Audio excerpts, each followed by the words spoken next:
Go racing. Go online. GoRacing.ie. Horse Racing Ireland's official website. Hello and welcome to Horse Racing Ireland's weekend racing preview with myself, Martin Murphy, and my colleague Liam Glynn. Today we're going to have a look at the Curragh on Sunday the 30th of September.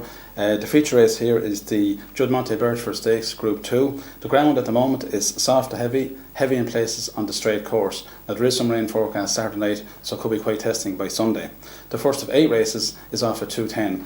But the feature, as I said, is the 4:15, the Judmonte Birchford Stakes. Only 5 runners go to post here. Now in the past this race has been won by the likes of See the Stars and St Nicholas Abbey. So on Sunday, Liam, do you think we're going to see anything like that? I don't think we'll see anything like it, but it's an interesting race. Aidan O'Brien has won this race 5 times in the last 8 years, and he's represented with 2 runners in the race out of the 5. Battle of Marengo won a listed race at Leopardstown last time out, will be probably one of the favourites, and Kingston Jamaica is his other runner. But a horse I'm going to go with, a bit disappointing last time, is from the David Watchman Yards, probably. Finished 4th in the Vincent O'Brien Stakes. Maybe just wasn't right that day. Wayne Lorden is booked to ride, and I think probably might be the one on this. Well, yes, of course, he did win over the Railway Stakes over 6 furlongs on Derby Day on very, very testing ground. So I can see why you would be interested in him. Also, I feel he would like to step up to a mile as well. He was 4th in the National Stakes behind Dawn Approach last time as well. So probably certainly should go well. I do believe, though, Battle Marengo looked very good the last time, I have to say. Although the ground was quite lively on that occasion. Joseph O'Brien also had to contend with a stiff saddle. So while he won by 3 lengths at the line, he probably could have won by more. There is another horse in the race that actually finished last on that occasion, which I suppose is strange to be talking about him. A horse called Orgilgo Bay, trained by John McConnell. This one was second to First Cornerstone in a list race before that. I think the key to him was the very soft ground, which he will have, of course, on Sunday. And he did run a good race when he was 3rd at the Stowe last time under a big weight. So while I see him maybe in the frame, I'd have to go for Battle of Marengo myself. I think he is. It could be a very good horse in time, although the soft ground probably won't be in his favour on Sunday. Now, on a very interesting card, the 340 event is the CLL Park Stakes, Group 3 for fillies over 7 furlongs. The one I like here myself is a horse called Spinacre from Kevin Pendergast's yard with Chris Hayes on board. This one, she got beat on her first 2 starts, but her last 2 starts she's won very well, and she was quite impressive here winning a couple of weeks ago when she beat Reglise, trained by Edward Lynham, who's also lines up again on Sunday. What do you reckon here yourself, Liam? Well, I'm not going to go against you in this one. I agree with you for once, Murph, on this one. Spinacre, I think she's the one to beat in this.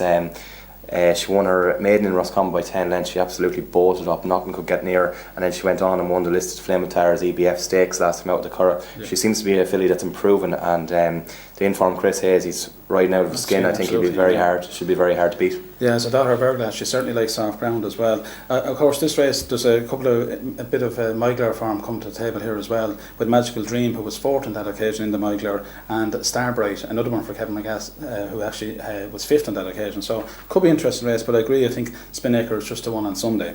Now also we have a very competitive handicap at 2:10, the Irish Stallion Farms Joe McGrath EBF handicap over 6 furlongs, wide open contest. The weights are headed here by Onside Joe, trained by Andrew Slattery, who has been a tremendous servant this season for him. He was 3rd last week in the Silver Cup at Ayr, and obviously even with 9:13 on his back, obviously has a good chance. What do you like here yourself? There's a few interesting ones in this. It's very, very hard to pick a winner out of this, really, on paper.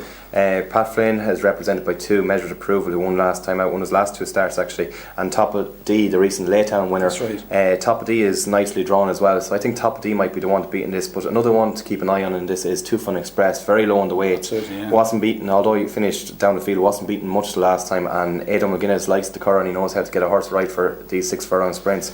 So I think Two Fun Express will go close, but the one for me is Top of D in this race. Well, it should be a good price as well, all right, Liam. And certainly one I'd be looking at myself is an English rider there, First in Command, who ran well there a couple of weeks ago under Pat Smullen, finished 2nd on that occasion, should go well. But my tip myself is a horse called Bubbly Bellini. Now, this one won the Rockingham handicap early on in the season, loves the soft ground, has run over 7 furlongs of late, which I think just stretches the stamina a little bit, dropped back to 6, and with John Brennan taking 3 pounds off his back, should go very well. So for me, Bubbly Bellini each way in what is a very wide open contest.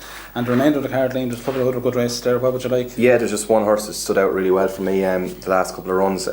Marvelous Moment from the Jim Cullity yard. It was 4th in the Qualified Riders Derby at the Curragh. Right. It wasn't beaten too far, then went on to win in a stall at the festival.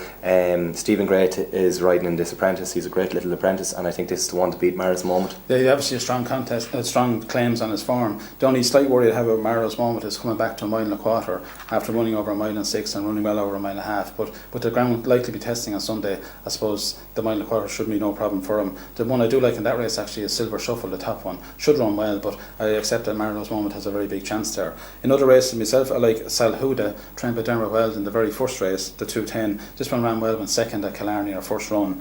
And also in the last race, the Weld stable is represented by Diplomat, who's been a much improved performer. Won at Killarney last time, beating Inish Man, who then went on and won at the Stole, and has been one of the finds of the season for Dennis Hogan. I think Diplomat has a very good chance, although Aidan O'Brien's Declaration of War is the likely favourite. He did finish fourth to Famous Name last time out, and that was a pretty good performance. So there we have the Curragh, and next week we'll have our selections on the screen very shortly. Next week we're going to be looking at Gordon Park next Saturday on the 6th of October, and we have a Super Sunday meeting at Tipperary on the 7th of October, and also we'll have a look at the Prix de l'Arc horse, the big one next weekend. Thank you for watching. Enjoy today's racing.